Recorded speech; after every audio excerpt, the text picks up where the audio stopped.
The very word secrecy is repugnant in a free and open society, and we are, as a people, inherently and historically opposed to secret societies, to secret oaths, and to secret proceedings. We decided long ago that the dangers of excessive and unwarranted concealment of pertinent facts far outweighed the dangers which are cited to justify it. Even today, there is little value in opposing the threat of a closed society by imitating its arbitrary restrictions. Even today, there is little value in ensuring the survival of our nation if our traditions do not survive with it. And there is very grave danger that an announced need for increased security will be seized upon by those anxious to expand its meaning to the very limits of official censorship and concealment. That I do not intend to permit to the extent that it's in my control.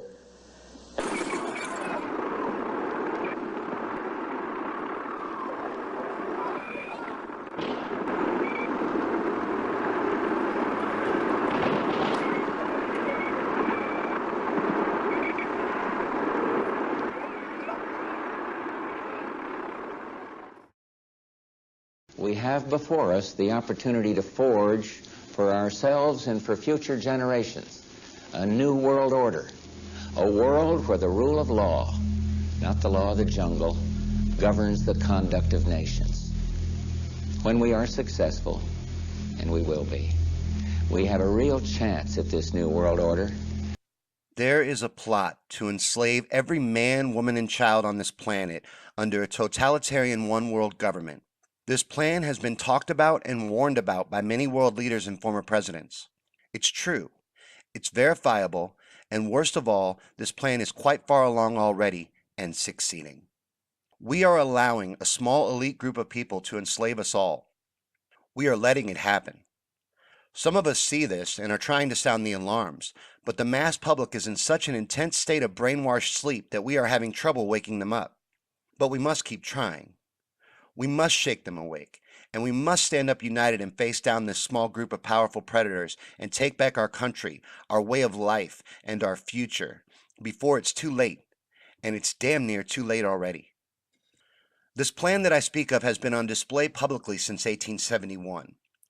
This plan for world domination was put to paper way back then by Albert Pike, a 33-degree level Freemason. His plan called for 3 world wars. The First World War plan by Pike was going to be to overthrow the czars of Russia and turn Russia into a communist stronghold.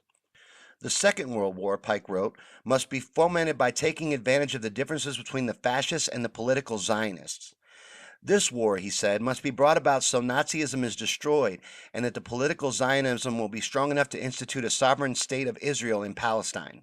During the Second World War, he wrote, international communism must become strong enough in order to balance Christendom, which would be then restrained and held in check until the time we would need it for the final social cataclysm. This letter by Pike is over 200 years old and has predicted history pretty well so far. So what does Pike have to say about World War III?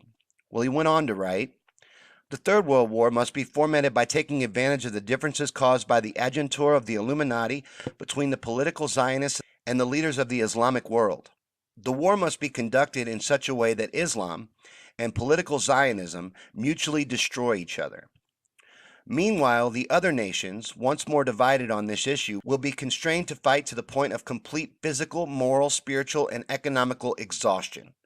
We shall unleash the nihilists and the atheists, he wrote, and we shall provoke a formidable social cataclysm, which in all its horror will show clearly the nations the effect of absolute atheism, origin of savagery, and the most bloody turmoil.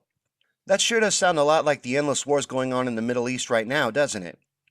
So how did Albert Pike know all of this would play out over 200 years ago? Was it just a lucky guess? Was he psychic?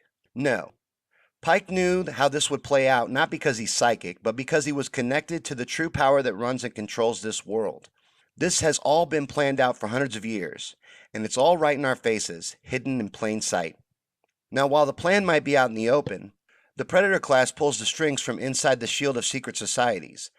The most famous and influential of these would be the Freemasons, but there are literally hundreds of secret societies in an interconnected web, such as Yale's Skull and Bones, Bohemian Grove, the Council on Foreign Relations, Bilderberg, and many more. These elite predators gather together and plan the events of our world and move their plan forward from the shadows. And they've been quite successful for a very long time because they realized something that previous empires had failed to realize. In order to fully control the population, you need to give them enough bread and circuses to distract them. But more than that, you need to utilize science to keep people wowed and amazed while killing God at the same time. The distraction assault on us is mind-blowing. Real education has been replaced with indoctrination to train you to be a good and productive slave, one that does his work as asked and doesn't cause a fuss or ask too many questions. The acquisition of knowledge is discouraged, and instead you are rewarded for remembering and repeating what you're told. This trains you to depend on others for your information and to not think for yourself. And as for the inquisitive part of the human mind, they've filled it up with distractions and propaganda. Everything you read, see, and hear is controlled by just 6 corporations. Censorship and propaganda have been privatized, and truth is being suppressed or outright erased in real time. Time is running out to fight back and reverse this plan before it's too late. America as we know it is coming to an end. This was planned out for hundreds of years as well. One of the last dominoes to fall is the American Empire. We're that close to them reaching checkmate and finally achieving their one-world totalitarian government. For hundreds of years, their slow plan for world domination has moved forward without a hitch. The only question on my mind is, are we really going to allow them to win? History says yes. We've let this plan play out for centuries. It's all came to be right under our noses, and our silence has been our consent. They need our consent for their black magic to work. They think that nothing can stop their plan, and they laugh at us. But something can stop their plan. If we unite and rise up and make our voices heard, we can save ourselves before it's too late. But nothing short of that will work, and they know this quite well. That's why they've put so much effort into keeping us divided and distracted. We have to wake up to this division and come together and unify to save humanity. If we don't, this handful of Luciferian predators will enslave us all, and we'll find ourselves in a world we no longer recognize with no freedoms or rights left to fight back. This plan exists. Many people have tried and died to warn us about it, but the masses stay oblivious, and we cannot allow that to continue. Yes, many people are waking up, but as I've said, this plan is very far along and we're running out of time. We need to try harder. We need to take ownership of this situation and shake the public awake. This is our last chance. We will never get a better opportunity to fight back. And as a matter of fact, every moment that we waste is one moment closer to their final New World Order plan succeeding. It may seem overwhelming, and I won't lie and say it will be easy, but if I'm going down, it will be fighting back with all I have to my very last breath. And I hope you will too.